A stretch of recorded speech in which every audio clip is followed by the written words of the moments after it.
Start with preheating your oven to 375 degrees. While your oven warms up, peel and dice 2 large sweet potatoes. Boil these in a large pot until they're tender. This should take about 15 to 20 minutes.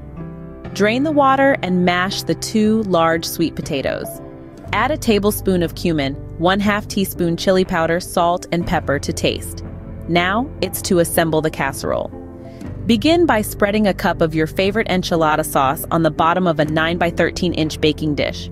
You will need a total of 12 corn or flour tortillas. Layer 4 of the tortillas over the sauce, overlapping as needed.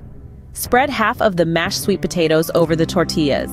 Then sprinkle half of a can of drained and rinsed black beans over the sweet potatoes.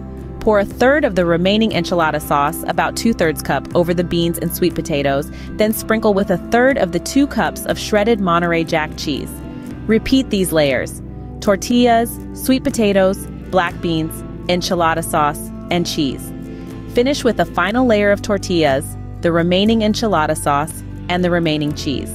Once the casserole is ready to bake, cover it with aluminum foil and bake in the preheated oven for 20 minutes.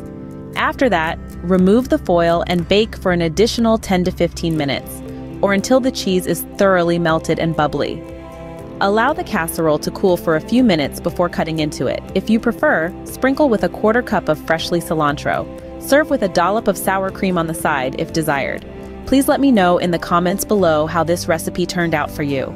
As always, the recipe is in the description. Don't forget to subscribe and help Magnolia Moon reach 1,000 subscribers.